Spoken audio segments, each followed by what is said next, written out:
Hola a todas, bienvenidas al canal. Hoy les traemos la increíble historia de Clara, una mujer que recuperó su identidad y buscó justicia tras décadas de silencio. Antes de comenzar, cuéntenos en los comentarios, ¿desde qué ciudad y país nos están viendo? No olviden suscribirse, activar la campanita y acompañarnos en este espacio donde damos voz a historias reales que inspiran. Hola a todas, me llamo Clara y hoy tengo 55 años. Quiero contarles algo que cambió mi vida antes incluso de que pudiera recordarlo. Nací en julio de 1969 en una clínica de barrio de Ciudad de México. Mi madre era una joven soltera de 20 años, trabajaba como empleada de mostrador en una farmacia. Cada mañana salía con su abrigo verde raído y caminaba 8 cuadras para llegar a su turno. Vivíamos en un departamento diminuto en la colonia Doctores, con una sola habitación y una ventana estrecha.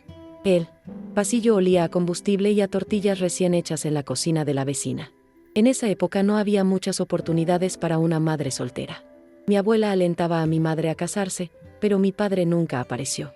Mi madre luchaba para estirar cada peso y comprar pañales de tela. Yo era un bebé pequeño, frágil, con la piel tan blanca que parecía casi transparente. Mis ojos nacieron azul grisáceos, un rasgo que mi madre señalaba con orgullo. Todo era incertidumbre y miedo en esa casa diminuta. Cualquier gasto extra podía significar quedarse sin comer una noche. Era un momento de injusticia que yo, por supuesto, no entendía. Pero ese sentimiento de urgencia flotaba en el aire como una nube oscura. La mañana en que todo cambió empezó con un silencio inusual en el pasillo. La enfermera encargada de mi nacimiento llevaba un delantal blanco impoluto. Tenía los labios pintados de un carmín intenso y unas cejas arqueadas. Su voz era suave pero firme, como la de quien sabe salirse con la suya. Entró al cuarto de mi madre con un sobre amarillento en la mano. El papel crujía con cada paso que daba sobre el piso de baldosa. En el sobre había un recibo antiguo que decía 500 pesos en tinta negra. La enfermera se sentó junto a mi madre y susurró promesas de una vida mejor. Habló de adopción internacional y de oportunidades que yo nunca tendría. Describió un hogar en Estados Unidos, con jardín y juguetes nuevos. Mi madre la miraba con los ojos llenos de lágrimas y miedo. Podía sentir la tensión en cada pausa de la enfermera. En ese cuarto se mezclaban el olor a desinfectante y a tristeza. La enfermera deslizó el recibo hacia mi madre sin apartar la mirada. Fue un instante de injusticia concentrada en un simple trozo de papel. Yo, recién nacida, no sabía que aquel documento me condenaría a otra vida. Aquel mismo día, mi madre firmó unos papeles manchados de tinta que ni siquiera leyó con calma. Ella me sostenía entre sus brazos, mi cabeza apoyada en su hombro. Tembloroso, mientras la enfermera extendía un sello húmedo sobre el contrato. Recuerdo, o al menos lo que me contó después, que cada palabra en ese documento sonaba a condena. La enfermera, con voz suave, dijo, «Tu bebé tendrá un futuro», y deslizó una manta azul sobre mí. El ruido de la puerta al cerrarse resonó como un portazo en el corazón de mi madre. Sentí un tirón en mis manitas cuando una mano desconocida me alzó con delicadeza. Mis piernas todavía flacas se colgaron en el aire y vi a mi madre retroceder en silencio. Ella me miraba con los ojos empañados de dolor, apretando un pañuelo sucio contra su pecho. La habitación se volvió más fría en segundos, el sol de la mañana ya no llegaba hasta allí. Alguien cerró la cortina, y la voz de la enfermera se convirtió en un murmullo opaco. Me arrullaron con canciones que sonaban ajenas, en un acento distinto al de mi madre. La última imagen que retiene su memoria es mi cabecita asomando entre la manta. Después, solo quedan grietas de silencio y un olor a desinfectante que nunca se fue. Aquel recibo de $500 cambió 2 vidas en menos de una hora, la mía y la de mi madre. Con ese papel hubo una transacción, mi identidad por una promesa vacía. Nunca supe más de ella hasta que, décadas después, un pedazo de plástico y un resultado genético nos reunieron. Crecí en la casa de los Ramírez, una familia de clase media baja en las afueras de Puebla. La señora Ramírez tenía un cabello canoso trenzado que le llegaba hasta la cintura, y unos pendientes de cerámica con flores pintadas a mano.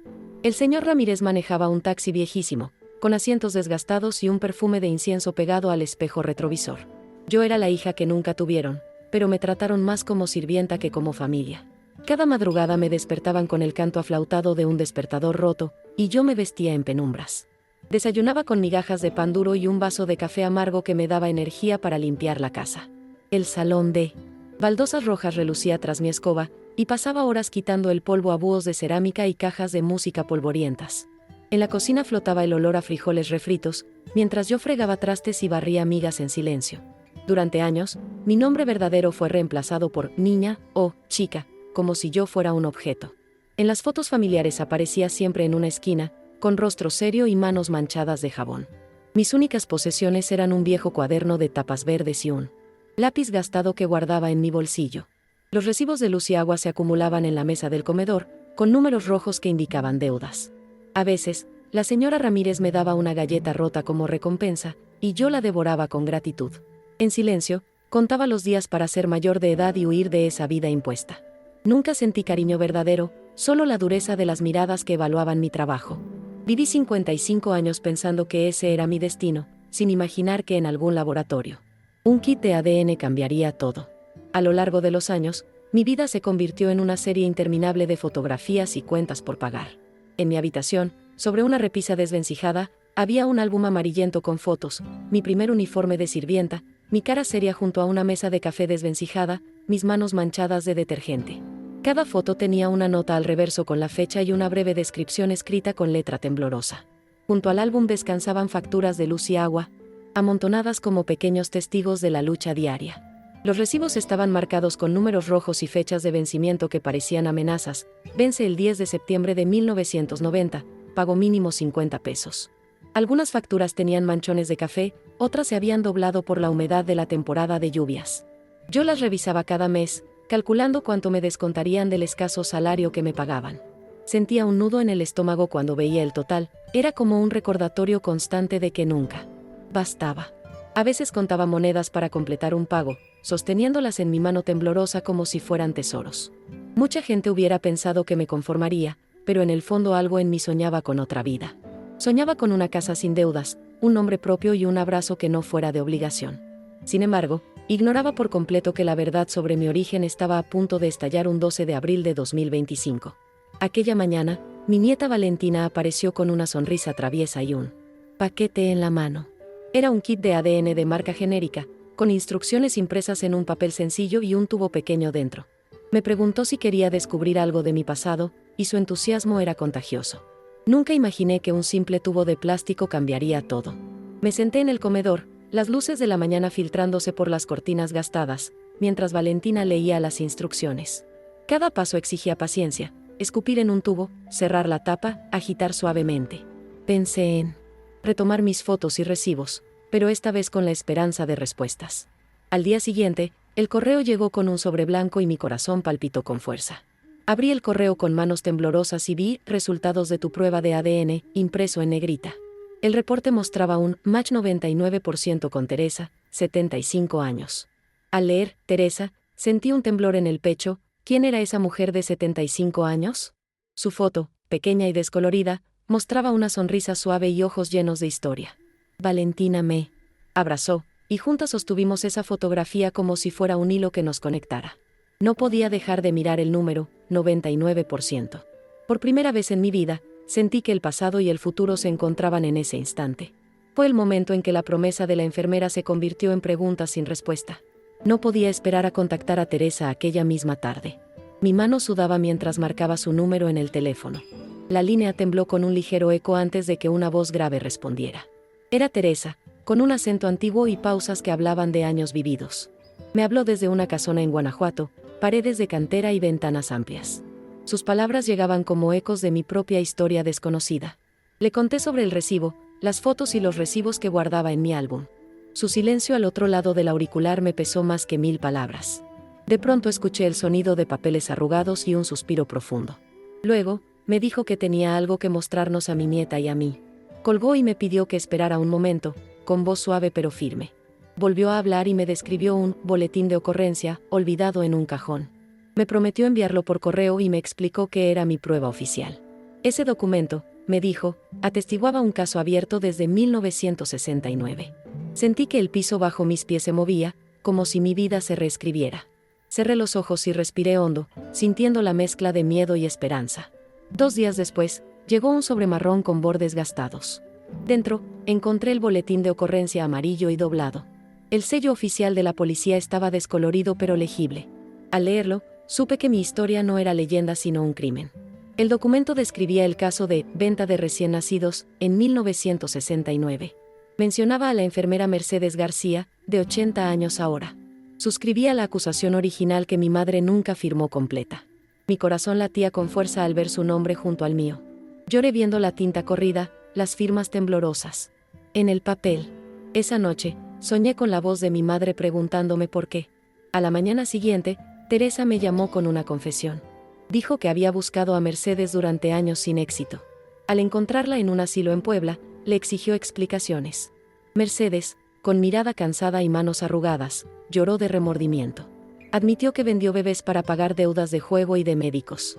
Su confesión quedó grabada en un audio que Teresa me envió. Sentí el temblor en mis manos cuando abrí el archivo de audio que Teresa me compartió. El llanto quebrado de Mercedes llegaba a través de los altavoces, lleno de culpa y arrepentimiento. Sus palabras parecían arañar mi memoria. Lo siento, nunca pensé en el daño. Cada frase resonaba como un puñal, revelando que no fue un error aislado sino un modus operandi. Cerré los ojos y recordé a la enfermera de labios carmesí, su delantal impecable, su sonrisa calculada. De inmediato, llamé a un viejo amigo abogado que defendía casos de derechos humanos. Le conté entre sollozos todo: el recibo de $500, las décadas de servidumbre, el boletín de ocurrencia. Él me escuchó en silencio y me dijo, con voz suave: podemos presentar una demanda simbólica por restitución de identidad. La idea de exigir justicia me llenó de una mezcla de miedo y esperanza. Volví a revisar mis documentos, recibos de luz, fotos amarillentas, aquel recibo ajado. Vi cada marca roja, cada fecha de vencimiento, como huellas de una historia robada. La noche anterior a la citación apenas dormí, mi mente giraba entre rabia, dolor y determinación. Pensé en mi madre y en cómo habría reaccionado de haber sabido la verdad. Me prometí que, al menos, su nombre no caería en el olvido ni en el silencio. Esa madrugada, sentada frente al escritorio, escribí la carta de demanda con letra firme, por primera vez reclamando mi voz. El día del encuentro llegó con un cielo gris y una amenaza de lluvia que parecía reflejar mi estado interno. Nos vimos en el Parque Central de Puebla, junto a una fuente cuyas aguas giraban en círculos lentos. Teresa me abrazó primero, su cuerpo frágil temblando como una vela en el viento. Después apareció Mercedes, con el cabello aún más canoso y una mirada cargada de remordimiento. Caminó despacio, apoyada en un bastón de ébano tallado, como quien carga un peso imposible de soltar. Cuando nos reconocimos, el silencio se hizo tan denso que pude oír mis propios latidos. Ella extendió la mano temblorosa y me entregó un sobre. Sellado, mi acta de nacimiento original. Mis ojos se llenaron de lágrimas al sostener ese papel, mi prueba de existencia antes de la venta. Un rayo de sol tímido atravesó las nubes y brilló sobre la fuente, iluminando nuestras figuras reunidas.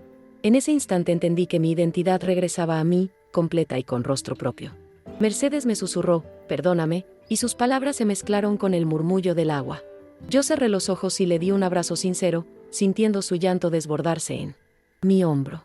No hubo gritos ni acusaciones, solo dos mujeres unidas por el dolor y por el deseo de reparación. Aquel abrazo, capturado en un video amateur, fue el símbolo de mi renacimiento y de su expiación. Al despedirnos, sentí una ligereza en el pecho, como si al soltar el rencor pudiera finalmente vivir. Supe que, aunque el camino de la justicia apenas comenzara, esa jornada ya había marcado mi victoria. Al día siguiente, desperté con el corazón ligero, aunque mis músculos aún dolían del abrazo intenso que compartimos. Revisé mi correo y encontré decenas de mensajes de mujeres que habían visto el video del parque, compartiendo historias parecidas. Algunas hablaban de adopciones forzadas, otras de médicos corruptos, y muchas simplemente enviaban palabras de aliento. Copié cada mensaje en un documento de texto, quería conservar cada testimonio como prueba de que no estaba sola. Llamé a mi abogado para preguntarle por la demanda simbólica y me explicó que el proceso podía tardar meses. Lo importante, me dijo, es visibilizar el caso y sentar un precedente para otras víctimas. Sentí una mezcla de orgullo y responsabilidad.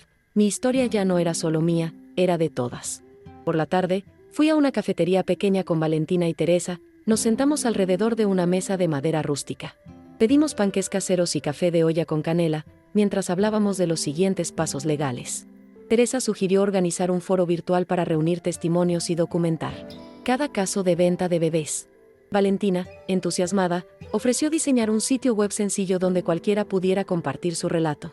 Tomé mi cuaderno verde y empecé a anotar fechas, nombres y contactos que nos podrían ayudar.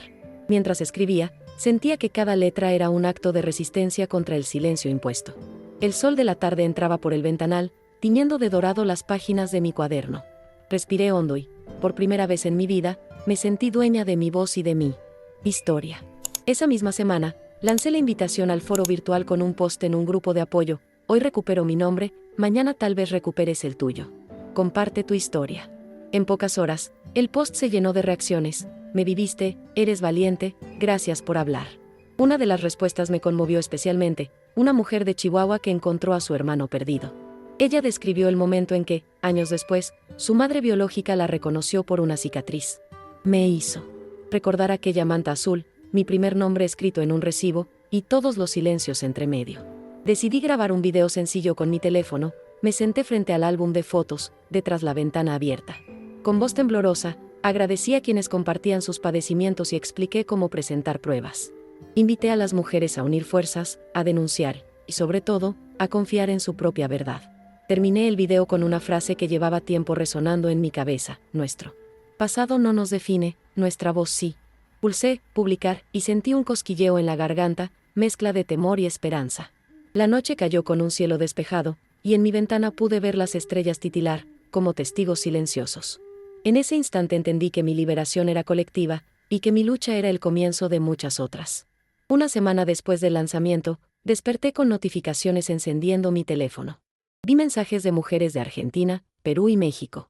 Cada historia contenía detalles que resonaban con mis cicatrices. Una de ellas describía un recibo manchado de café igual al mío.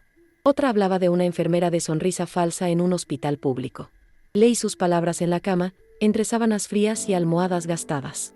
Sentí sus lágrimas cruzar la pantalla como si estuviéramos compartiendo una habitación. Decidí responder una por una, agradeciendo su valentía y ofreciéndoles apoyo. Me conmovió la fortaleza colectiva que emergía de relatos tan distintos. Esa misma tarde, organicé una videollamada con un grupo de 10 mujeres. El sonido de sus voces temblorosas llenó mi sala de estar. Vi rostros marcados por arrugas, cicatrices emocionales y esperanza. Entre ellas vi a una señora con gafas redondas y un suéter rosa. Me contó que guardaba un contrato igual al que me vendió la enfermera. Terminamos prometiendo acompañarnos en cada paso del proceso legal. Cerré la computadora con el corazón henchido de orgullo y miedo. Supe que esa red de mujeres era él. Sostén que tanto había buscado. Al siguiente día, me reuní con mi abogado para revisar una lista de demandas colectivas posibles. Extendió sobre la mesa carpetas azules con documentos marcados en amarillo. Cada carpeta representaba un caso diferente, unidas por la misma herida. Hablamos de estatutos de limitaciones, de cómo la ley a veces protege a los poderosos. El abogado fruncía el ceño mientras leía expedientes viejos y olvidados. Me pregunté cuánto tiempo más habríamos esperado en silencio. Al salir de su oficina, el sol de mediodía me golpeó con fuerza. Vi mi reflejo en el vidrio del edificio y apenas reconocí a la mujer de la mirada firme. Caminé hasta un puesto de periódicos y compré 2 ejemplares. En uno aparecía una noticia local sobre el aumento de casos de adopciones irregulares. En el otro, una columna de opinión pedía justicia para las víctimas. Me senté en un banco del parque a leerlas, el viento rozando mi cabello. Cada palabra escrita ratificaba aquello que había sido silenciado. Cerré los periódicos y guardé uno en mi bolso. Pensé en mi madre y en la promesa vacía que le hicieron. Me prometí luchar hasta el final, no solo por mí, sino por todas nosotras. Respiré hondo y sentí el peso de la historia y la fuerza de nuestra voz. Aquella tarde me encerré en mi habitación para redactar mi testimonio de manera ordenada. Encendí la lámpara de escritorio que heredé de mi madre, con pantalla de tela gastada. Sobre la mesa, puse mi cuaderno verde, el recibo de $500 y la acta de nacimiento original. Cada línea que escribía dolía como si rasgara viejas cicatrices. Describí desde el día de la venta hasta el abrazo en el parque, sin omitir detalles ni emociones. Incluí fechas exactas, nombres y lugares, para que no quedara duda de mi historia. Mis manos temblaban al teclear las últimas palabras: reclamo justicia y visibilidad. Cerré el documento y lo guardé en una carpeta etiquetada demanda colectiva. Luego, llamé a un periodista independiente que me había contactado por correo. Le relaté mi caso con la voz firme, mientras su grabadora registraba cada palabra. Acordamos una entrevista para dar a conocer el fondo del problema. Sentí nervios y orgullo al mismo tiempo, consciente de que mis palabras podrían cambiar algo más grande. Apagué el teléfono y me dejé caer en la cama, con la mirada fija en el techo. Pensé en mi madre, en el miedo que debió haber sentido al firmar aquel recibo. Sentí su presencia conmigo, como un aliento suave en mi nuca, impulsándome a seguir. Al día siguiente, me levanté temprano y preparé un té de hierbabuena para aliviar la ansiedad. En la mesa de la cocina, coloqué folios con recortes de prensa y fotografías antiguas. Estaba decidida a revisar cada detalle una vez más antes de la audiencia preliminar. Llegué al juzgado con mi carpeta azul bajo el brazo y el corazón latiendo a 1000. El pasillo olía a papel y a café frío de la máquina automática. Vi a otras 3 mujeres en la sala de espera, cada una con su carpeta y su historia. Nos presentamos con un apretón de manos y una mirada cómplice.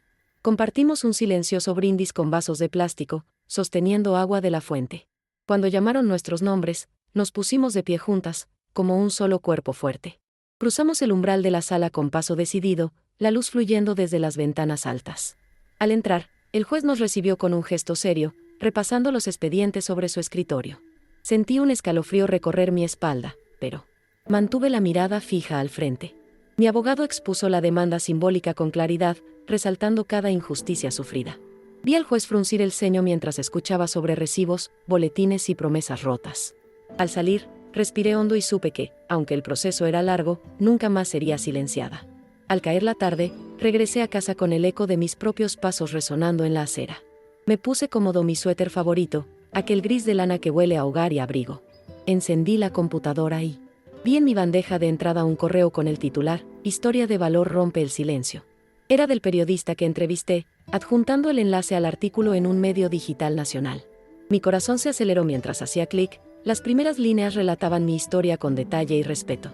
Las reacciones empezaron a llegar, comentarios solidarios, emoticonos de corazones, testimonios de otras mujeres.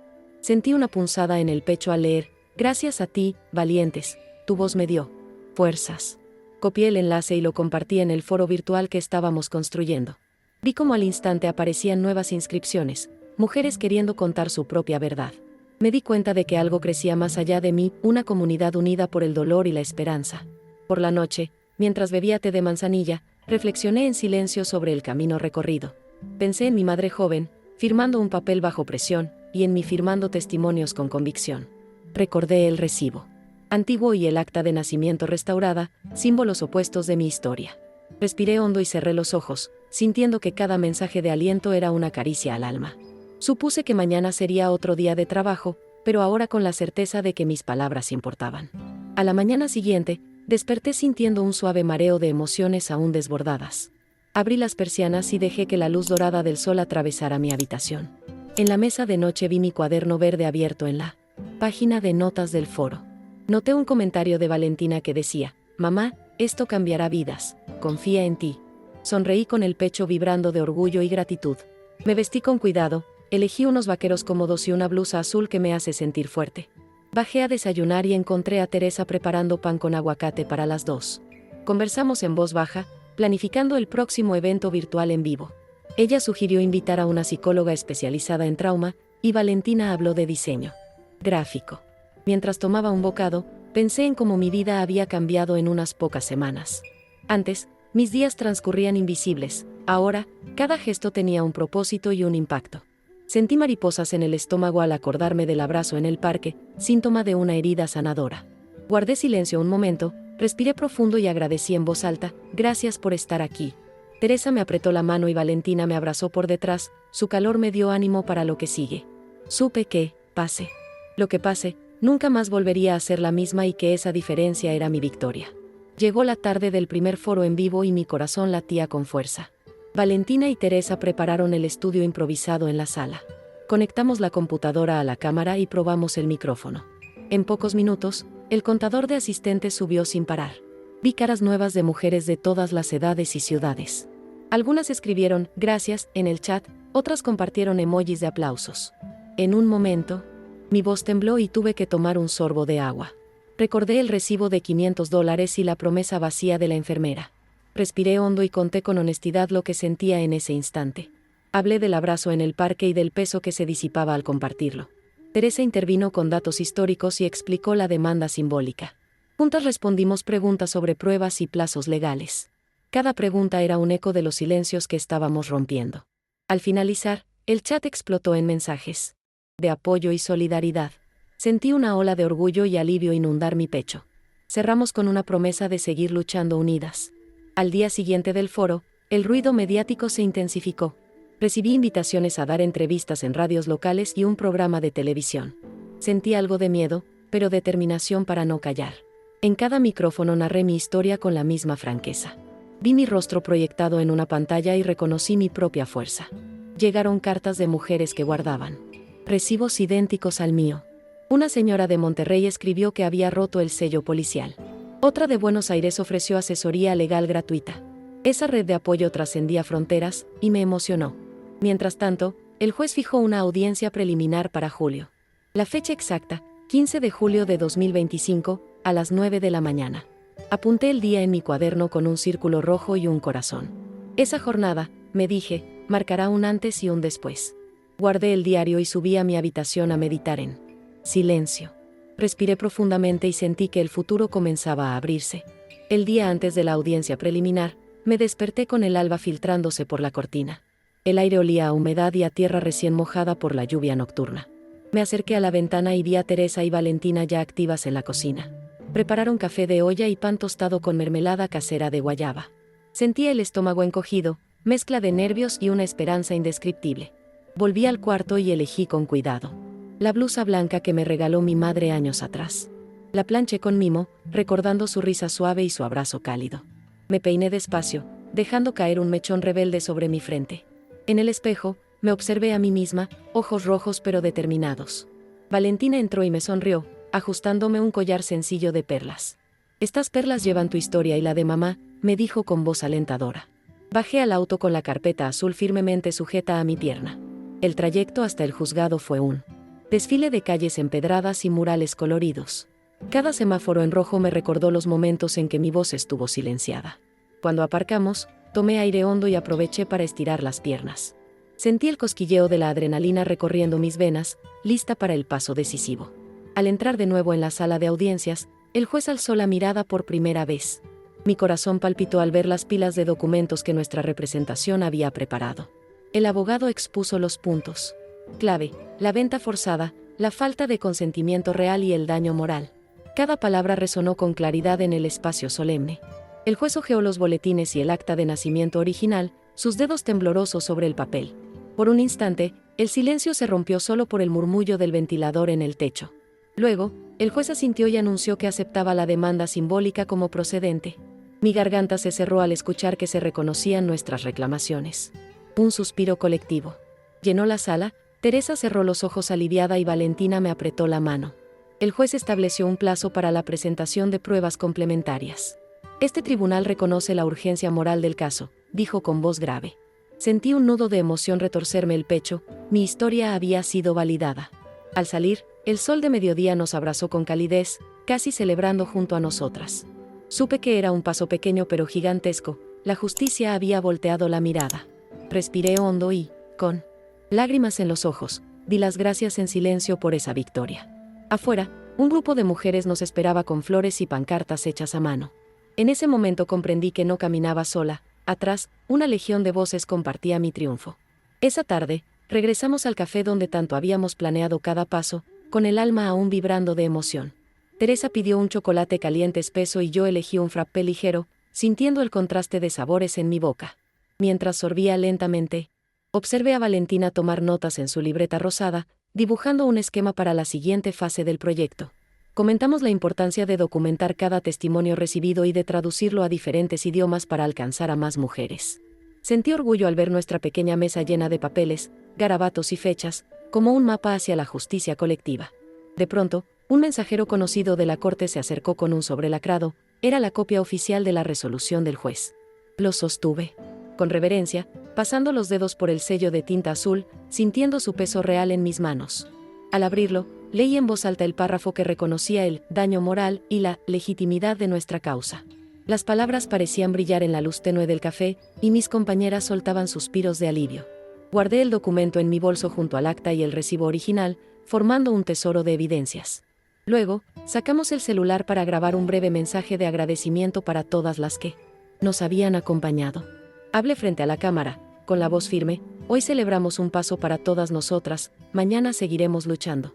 Valentina cortó la grabación y la subió al foro junto con la resolución, generando otra ola de apoyo.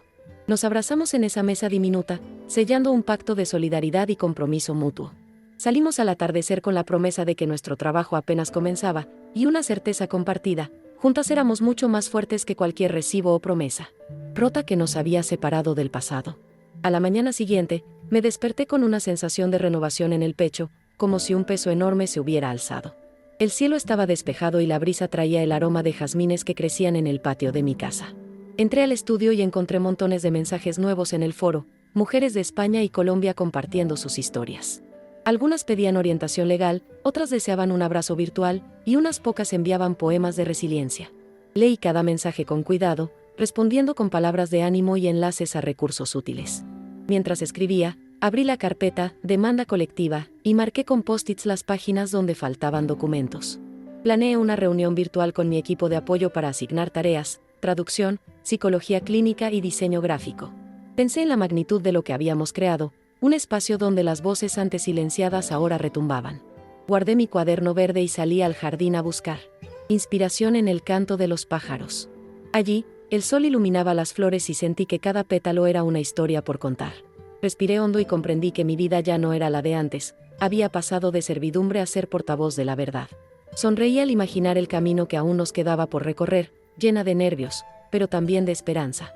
De vuelta adentro, encendí la computadora y vi el contador de visitas subir exponencialmente. Cada nuevo registro era una mujer descubriendo que no estaba sola. Y supe, sin duda alguna, que ese era el verdadero triunfo, transformar el dolor en unión y la injusticia en acción. Esa misma tarde, organicé una sesión de capacitación en línea para moderadoras voluntarias del foro. Abrí mi portátil junto a una taza de té de limón tibio y coloqué mis apuntes frente a la cámara. Conecté a 5 mujeres de distintos países: España, Chile, Perú, Argentina y Ecuador. Les hablé con sinceridad: aquí no somos juezas, somos hermanas compartiendo verdad.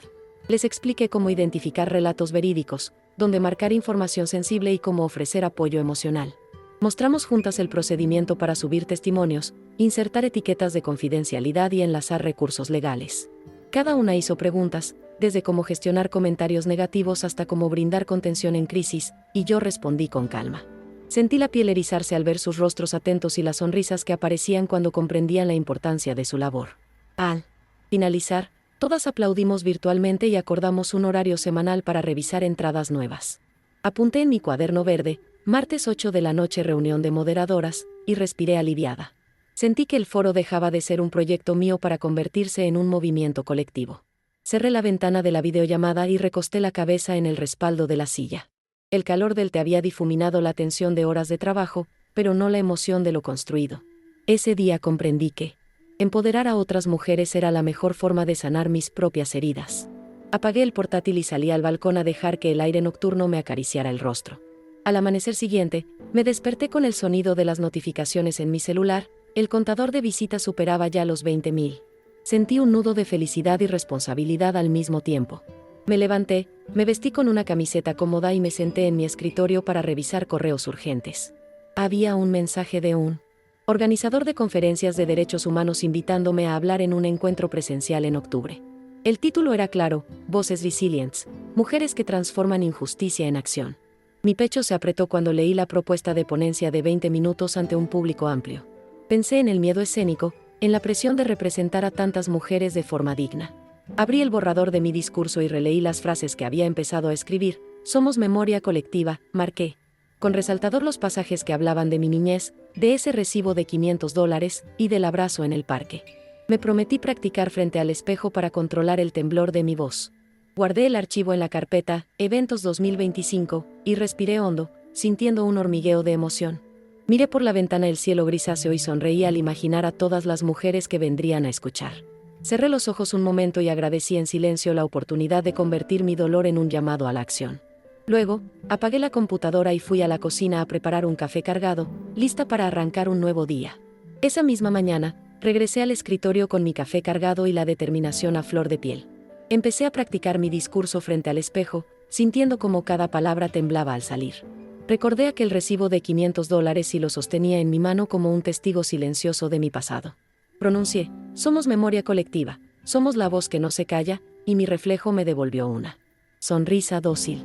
Ajusté el guión para incluir la promesa incumplida de la enfermera y el abrazo en el parque, pues sabía que esos detalles eran los que removían corazones y abrían mentes. Valentina entró sin avisar y me interrumpió con un sorbo de té helado en la mano. Me ofreció un pañuelo de lino blanco, bordado con nuestras iniciales, para secar mis lágrimas de nervios. Le pedí que me escuchara una vez más y ella asintió, con los ojos atentos y una expresión de orgullo. La vi tomar notas. Mientras yo recitaba, corrigiendo mi entonación y dándome ánimos con un gesto. Después de varias repeticiones, el temblor de mi voz se calmó y me sentí dueña del escenario. Guardé el borrador final como Discurso Octubre de 2025 y cerré el cuaderno con fuerza. Me estiré y respiré profundo, notando cómo mis hombros se relajaban por primera vez en días. Supe que, cuando llegara el momento, estaría lista para hablar por todas las mujeres que aguardaban justicia. Un par de semanas más tarde, emprendí el viaje a la ciudad sede de la conferencia. Mi maleta roja llevaba 3 cambiados, mi cuaderno verde y el sobrelacrado con la resolución judicial. En el aeropuerto, sentí un hormigueo de emoción mientras esperaba en la fila de migración, observando a otros pasajeros con maletas y sueños propios. Al abordar el avión, me acomodé junto a la ventana y saqué mi libreta para repasar mi discurso. El despegue apretó mis manos contra el reposabrazos, pero una vez en vuelo, respiré con alivio. Sobrevolé paisajes difuminados, montañas verdes, ríos plateados y nubes algodonosas. Imaginé que cada nube era un suspiro de esperanza de las mujeres que me seguían desde casa. Al aterrizar, el aire fresco y el skyline moderno me dieron la bienvenida a un nuevo escenario. Tomé un taxi que me llevó por avenidas llenas de murales vibrantes y gente apresurada. Llegué al hotel, dejé mi maleta y salí a caminar por calles empedradas. Sentí el bullicio de la ciudad, la energía de un lugar que valoraba las voces, que alzaban la verdad. Me detuve en un café local, pedí un espresso y saboreé ese café fuerte como un brindis silencioso por todas las historias de mujeres que me habían traído hasta allí, con la certeza de que juntas éramos imparables. La noche anterior al evento, me acosté temprano en la habitación del hotel, con la maleta roja abierta sobre la cama y mi cuaderno verde al alcance de la mano. Encendí la lámpara de noche y repasé una última vez el guión del discurso, línea por línea, sintiendo cada palabra vibrar en mis labios. La brisa entraba por la ventana entreabierta, trayendo el murmullo lejano de la ciudad que nunca duerme. Pensé en mi madre joven, firmando aquel recibo, y le susurré al aire, hoy hablaré por nosotras. Me lavé la cara con agua fresca y me encerré en el baño para cantar en voz baja la melodía que mi abuela solía tararear. La canción me dio fuerza, sentí sus notas como un abrazo suave que calmaba mis nervios. Al volver al escritorio, tomé el collar de perlas y lo sostuve un momento, era mi talismán de coraje. Escribí en el margen del guión, respira, detente, mira al público, regresa a ti. Guardé el cuaderno y dejé la lámpara encendida, como un faro que me guiaría en la oscuridad. Apagué la luz y cerré los ojos, permitiéndome soñar con un mar de mujeres alzando sus manos en reconocimiento. Dormí pocas horas, pero cada sueño llevaba el rostro de una hermana de lucha. Al amanecer, desperté con la determinación intacta, agradecida por cada minuto de descanso. Me levanté despacio, probé el agua de la ducha para sentir que despertaba mi cuerpo. Elegí un vestido sencillo color crema y me peiné con cuidado, sintiendo como cada mechón tomaba su lugar. Bajé a desayunar con Valentina por videollamada, ella me envió un beso y un "tú puedes", que me llenó de valor. Cerré mi laptop, metí el cuaderno y el sobrelacrado en la carpeta negra de conferencias, y respiré hondo, estaba lista para enfrentar el escenario y dar voz a todas nosotras. Al llegar al centro de convenciones, el pasillo olía a café recién molido y a maderas pulidas. Vi el escenario al fondo, con una gran pantalla detrás y sillas ordenadas en filas infinitas. Detrás del telón, el equipo técnico probaba el micrófono y ajustaba las luces. Una coordinadora de pelo corto y chaqueta azul me dio la bienvenida con un apretón de manos firme. Me acompañó al camerino, un espacio pequeño con espejos iluminados por bombillas, y me indicó dónde colgar mi abrigo. En un lateral, había una mesa con agua embotellada y algunas galletas integrales. Tomé un vaso y respiré profundamente. Miré mi reflejo en el espejo, ojos encendidos, piel tersa y sonrisa nerviosa pero confiada. Un asistente me colocó el micrófono de solapa y me pidió que esperara a mi turno. Desde la cortina pude ver al conferencista anterior recibir un aplauso cerrado, el sonido rebotaba en las paredes. Conté despacio hasta 10, sintiendo el pulso en mis muñecas y recordando la promesa que llevaba por dentro. La coordinadora me hizo una señal, ya es tu momento. Caminé con paso firme hacia el centro del escenario, sintiendo la alfombra bajo mis zapatos. Al detenerme frente al podio, el murmullo del público se desvaneció y sentí un silencio denso. Tomé el guión y lo apoyé suavemente sobre la tarima, respiré hondo y levanté la mirada hacia quienes me escuchaban. En ese instante, comprendí que cada línea, cada lágrima y cada abrazo me habían preparado para este momento. Tomé aire y di el primer paso hacia el micrófono, sintiendo como mi vestido crujía levemente al rozar con la tarima. La sala entera parecía contener el aliento, las luces me envolvían en un hastio, y ante mí, decenas de ojos expectantes. Empecé con voz suave: «Buenas tardes, mi nombre es Clara», y noté cómo el murmullo se silenciaba al instante. Cada palabra siguió con determinación. Hablé de mis primeras horas en aquel hospital de 1969, del recibo de $500. Conté la historia de mi madre, su miedo, la enfermera de labios rojos y promesas vacías que me separaron de mi identidad. Describí las décadas de trabajo como sirvienta, las facturas apiladas y el álbum amarillento que guardaba mi verdad. Relaté el momento del ADN, el match con Teresa, y cómo un sobremarrón reveló un crimen que nadie quiso ver. Hablé del abrazo en el parque, del acta de nacimiento que regresó mi nombre y de la fuerza que brotó de ese instante. Sentí un nudo en la garganta al referirme al audio de Mercedes confesando su culpa por vender bebés. Vi cómo se humedecían los ojos de algunas personas en la primera fila, reflejando el peso de mi confesión. Proseguí explicando la demanda simbólica y el impacto que habíamos logrado en la comunidad virtual. Añadí una llamada a la acción: que ninguna mujer tema alzar su voz, que ninguna historia quede en silencio. Al llegar al final, respiré hondo y dije con voz firme: hoy reclamamos justicia para nosotras y para quienes vendrán. El silencio duró un instante breve, como un puente, y luego las palmas estallaron en un aplauso sostenido. Sentí que mi pecho se expandía con orgullo y alivio, mientras una ola de gratitud me recorría el cuerpo. Bajé la vista al podio y dejé escapar una lágrima de felicidad, consciente de haber dado lo mejor de mí. Después de abandonar el escenario, Teresa y Valentina me esperaban con los brazos abiertos tras la cortina. Sentí sus abrazos cálidos, mezclados con la energía vibrante que aún se escapaba de la sala principal. Valentina me susurró: «Lo hiciste increíble, mamá», y noté en sus ojos un brillo de admiración sincera. Tomé el micrófono de solapa y lo guardé en mi bolso junto al guión doblado con cuidado. Caminamos por un pasillo iluminado por focos tenues, rodeadas de personas que nos sonreían y aplaudían. Varios asistentes se acercaron para felicitarme. Una mujer mayor estrechó mi mano con fuerza y me dijo: «Gracias». Otra joven compartió que su propia familia ocultó un caso parecido, y lloramos juntas en silencio. Firmé discos de fotografías impresas del recibo original y del acta de nacimiento, regalándolas como símbolo de verdad. En el lobby, vi una mesa con folletos del foro virtual, coloqué uno en mis bolsillos para repartirlo después. Un grupo de estudiantes de Derecho me pidió una foto para un proyecto universitario sobre reparación histórica. Acepté con una sonrisa, posando junto a ellos, sintiendo la responsabilidad de representar un movimiento. El eco de mis pasos resonaba entre columnas de mármol, recordándome la magnitud de lo logrado. Antes de salir, me detuve frente a un gran mural que representaba mujeres del mundo unidas por la esperanza. Apoyé mi mano sobre la pintura y sentí como aquella imagen hablaba de mi viaje personal y colectivo. Respiré profundo, dejando que la textura fría de la pared me anclara en el presente lleno de posibilidades. Supe en ese instante que, aunque el proceso legal aún continuara, ya habíamos ganado en dignidad y sororidad. Al volver a casa, crucé la puerta con la carpeta negra en una mano y el corazón aún latiendo fuerte. Los pasillos olían a viejo, a hogar, a las historias que se cuecen en cada rincón. Valentina apareció con su sonrisa de siempre y un abrazo que me reconectó con la ternura. Teresa trajo un pequeño pastel de vainilla, decorado con glaseado blanco y flores de azúcar. Nos sentamos en la sala, rodeadas de papeles y tazas de café aún tibio. El silencio se llenó de palabras entrecortadas: «¿Cómo te sientes? Imparable, orgullosa». Saqué mi cuaderno verde y compartí mis reflexiones: el valor de cada relato, el poder de la verdad. Hablamos de los meses venideros, de reuniones con psicólogas y talleres de arte para sanar. Sentí que aquella sala se transformaba en un espacio sagrado de reparación y sororidad. Salimos al balcón al atardecer, donde el aire fresco nos envolvió con promesas de esperanza. Pintamos juntas un mural pequeño en la pared, una silueta de mujer alzando la mano. Cada trazo llevaba el nombre de una compañera de ruta, un homenaje a su valentía. Al caer la noche, iluminamos el mural con una lámpara de sal y brindamos con té de hierbas. Recordé la primera vez que sostuve el recibo amarillento y sonreí. Nunca imaginé llegar tan lejos.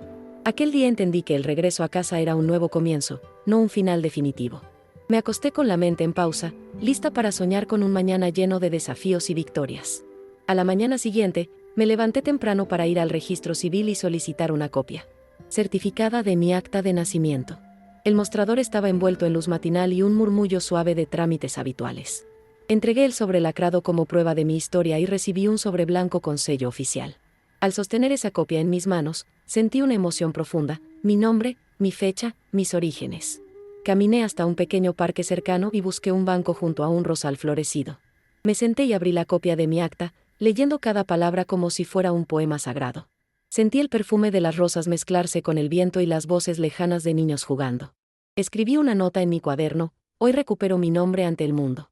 Pegué la copia al lado del recibo de $500 en mi álbum, creando un contraste simbólico. Observé la equivalencia de valor, el recibo manchado y la copia impoluta, dos historias convergentes. Saqué el teléfono y tomé una foto del mural interior junto a mi álbum, guardando el momento. Mandé la foto al foro con un mensaje breve. Aquí está mi nombre completo, con orgullo y verdad. Recibí respuestas inmediatas: corazones, felicidades y gracias por compartir. Cerré el cuaderno y respiré profundamente, sintiendo que ese acto culminaba un ciclo. Regresé a casa con una ligereza nueva, sabiendo que, aunque la lucha continúa, hoy gané el derecho a nombrarme. Guardé la acta en un sobre de cuero y lo deposité en mi cajón más seguro, junto al cuaderno verde. Me senté junto a la ventana, viendo el sol elevarse, y agradecí en silencio cada paso recorrido. Esa misma tarde, me senté frente a mi computadora para redactar una carta al periódico local, agradeciendo el apoyo y reclamando más visibilidad para casos como el mío. Escribí con pulso firme, relatando en primera persona la venta, la búsqueda y la restitución de mi identidad. Incorporé el contraste simbólico del recibo de $500 junto a mi acta certificada, materializando la herida y la reparación. Adjunté fotografías, el recibo amarillento, el acta inmaculada, el mural que pintamos en el balcón. Terminé la carta invitando a otras mujeres a romper el silencio y usar su voz como escudo y espada. Al pulsar enviar, sentí un hormigueo de responsabilidad, mis palabras circularían más allá de mi círculo. Guardé una copia en mi carpeta, Prensa 2025, y respiré hondo, escuchando el golpeteo tenue de la lluvia en la ventana. Valentina entró con 2 tazas de café caliente y me dijo que, mientras yo escribía, el foro ya recogía nuevos testimonios. Sonreí agradecida y le pedí que me leyera un fragmento de los últimos relatos recibidos. Ella leyó con voz suave historias de madres que habían buscado justicia durante décadas. Cada relato alimentaba mi convicción: nuestro movimiento era imparable.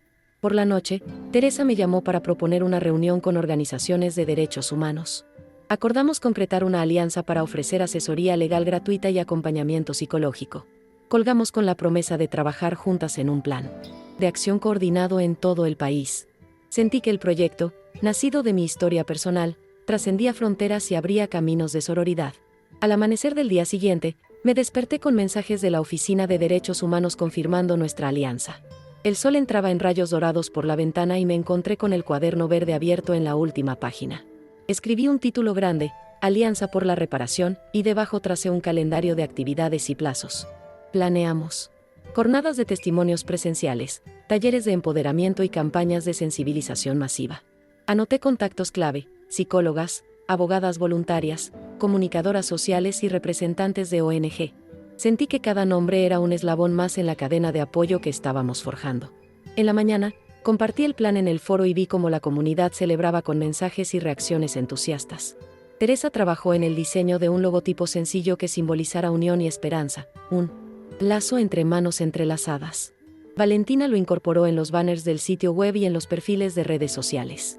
Recibimos sugerencias de colores y tipografías, y fuimos puliendo la identidad visual entre todas. Esa tarde, convocamos la primera videoconferencia oficial de la Alianza por la Reparación. Más de 100 mujeres se conectaron desde distintos puntos de América Latina y España. Escuché sus voces, sus historias y sus sueños de justicia. Al finalizar, les pedí que guardáramos un minuto de silencio por quienes ya no podían reclamar.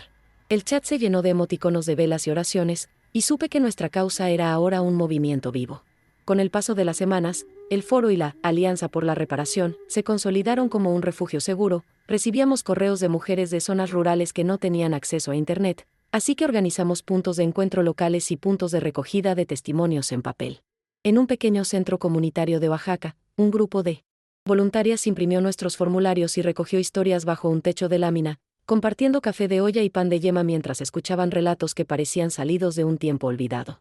Aquella tarde, una señora de voz ronca me envió por mensajero una carta donde describía cómo la habían entregado a una familia 20 años mayor en un pueblo cercano. Su letra temblaba, pero su mensaje era firme: gracias por devolverme mi nombre. Poco después, recibimos una invitación para presentar nuestra causa ante la Comisión Interamericana de Derechos Humanos en Washington. La idea de viajar me llenó de vértigo, pero supe que era una oportunidad clave para visibilizar internacionalmente la vulneración sistemática de derechos Empecé a reunir un dossier traducido al inglés, con testimonios seleccionados y evidencias documentales. Trabajamos una presentación clara, combinando estadísticas recolectadas en el foro con los relatos más emblemáticos. Cada diapositiva llevaba mi voz, la de Teresa, la de Valentina, y la de todas las mujeres que, sin conocerme, habían confiado su historia a nuestras manos. En mayo de 2025, emprendimos el viaje a Washington con el dossier impreso y nuestras historias en la maleta. El avión aterrizó al amanecer, y al salir al aire frío de la capital sentí una mezcla de orgullo y responsabilidad. Nos alojaron cerca de la sede de la CID, un edificio de piedra clásica rodeado de banderas ondeando al viento. El día de la audiencia, atravesamos un pasillo largo y silencioso, flanqueado por guardias que nos miraban con respeto. Dentro de la sala, los comisionados escucharon nuestro testimonio con atención, cada relato proyectado en la gran pantalla. Conté mi historia y enfaticé la sistematicidad de la venta de bebés, la manipulación de madres y la complicidad institucional. Presentamos estadísticas, más de 100 testimonios recogidos, decenas de casos verificados con documentos oficiales. Al terminar, una comisionada se puso de pie y reconoció la gravedad de nuestros hallazgos, prometiendo un informe exhaustivo. Salimos entre aplausos suaves, con la sensación de que nuestras voces habían retumbado hasta el otro lado del continente. En el hotel, celebramos con un brindis discreto de agua con gas, hablando de los pasos a seguir y de cómo mantener el impulso. Sentí que aquel reconocimiento oficial era un escudo para futuras demandas y una luz para las mujeres que aún callaban. De regreso en México, el impacto fue inmediato. Medios internacionales retomaron nuestra causa y varias embajadas mostraron su apoyo. Recibimos invitaciones para seminarios, documentales y colaboraciones académicas que buscaban profundizar en el tema. Decidí dedicar junio a visitar las comunidades rurales donde habíamos iniciado la recolección de testimonios.